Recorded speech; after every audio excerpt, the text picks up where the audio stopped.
ഈ നോവൽ ഇപ്പൊ എനിക്ക് ഇന്നലെ കിട്ടിയത്. പക്ഷെ ഞാനതൊരു അത്ര ഇൻട്രസ്റ്റിംഗ് ആയിട്ട് നോവൽ ആയതുകൊണ്ട് ഈ 2 ദിവസം കൊണ്ട് ഞാൻ വായിച്ചു തീർത്തു. അവസാനത്തെ ഒരു 10-20 പേജ് ഞാൻ വായിക്കാതിരുന്നിട്ടുള്ളൂ.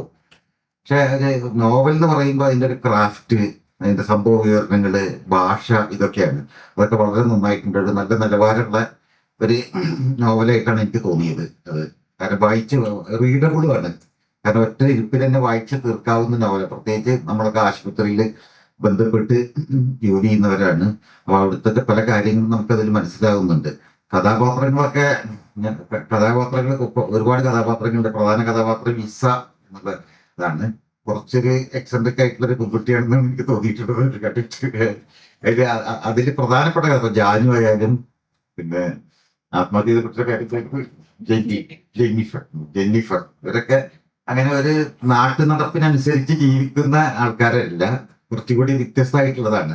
പിന്നെ ഒരു കോർപ്പറേറ്റ് ആശുപത്രിയുടെ വിവരണങ്ങൾ, എനിക്ക് തോന്നുന്നു ഇങ്ങനത്തെ ഒരു ആശുപത്രിയിൽ ഐശ്വര്യ വർക്ക് ചെയ്തിട്ടുണ്ടെന്ന് എനിക്ക് അറിയില്ല. അല്ല, ഇപ്പൊ ഇല്ല. പ്രത്യേകിച്ച് നഴ്സുമാരൊക്കെ ഇപ്പൊ കഴിഞ്ഞൊരു 10-15 വർഷമായിട്ട് അവരൊരു നല്ല തൊഴിൽ ശക്തി ആയിട്ടുണ്ട്. അവർ സംഘടിതരാണ്.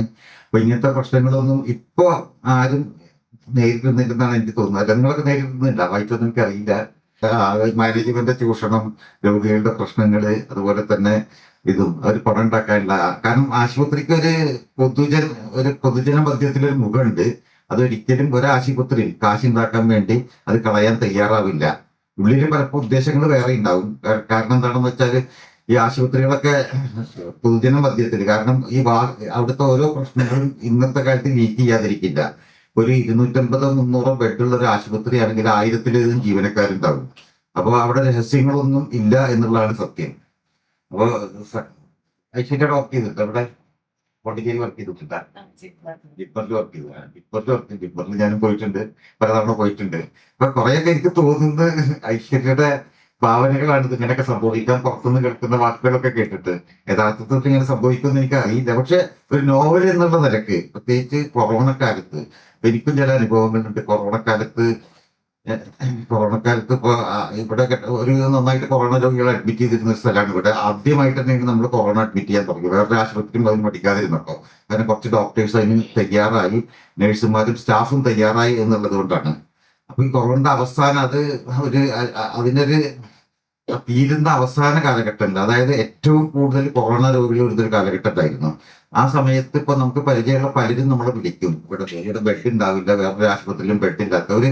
അതെനിക്ക് തോന്നുന്ന ഒരു 10 ദിവസം നിന്നിട്ടുള്ളൂ. പക്ഷെ ഇവിടെ ബെഡ് ഒഴിയുമ്പോൾ തിരിച്ചു വിളിച്ച് അവർ മരിച്ചു പോയിട്ടുണ്ടാവും. വല്ലാത്തൊരവസ്ഥയാണ്. ഇപ്പൊ മുരളി എന്ന രോഗിയുടെ കാര്യത്തിൽ പറയുന്നത് അല്ലേ.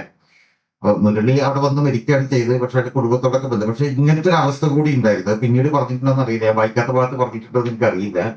പക്ഷെ പലരും ഒരു ഹോസ്പിറ്റലിൽ പോലും അഡ്മിഷൻ കിട്ടാതെ, ഒരു ചികിത്സ ഇല്ലാതെ മരിക്കേണ്ട ഒരു അവസ്ഥ വന്നിട്ടുണ്ട്.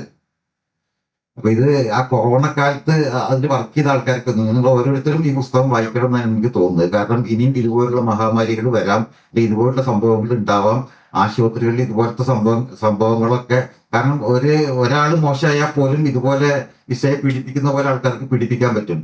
അതാണ്. അപ്പൊ അത് എല്ലാവരും വായിക്കണം ഈ നോവല്. കുറച്ച് സമയം എടുത്താലും നിങ്ങൾ എല്ലാവരും വായിക്കണം എന്നുള്ളതാണ്. ഏതായാലും ഇതൊരു നല്ല നോവലാണ്. ഒരു മുൻനിര എഴുത്തുകാരൻ നിലയിലേക്ക് ഐശ്വര്യ വന്നിട്ടുണ്ട് എന്നാണ് എനിക്ക് തോന്നുന്നത്. കാരണം DC ബുക്സിന്റെ സെലക്ഷൻ ലിസ്റ്റ് ഉണ്ടായിരുന്ന അവിടെ എഴുതി വെച്ചിട്ടുണ്ട്. എന്തായാലും ഇത് നോവൽ എഴുതിയും ഞങ്ങൾക്കൊക്കെ വായിക്കാൻ ഈ അനുഭവങ്ങൾ ഷെയർ ചെയ്തതിനും നന്ദി പറയുന്നു. Thank you.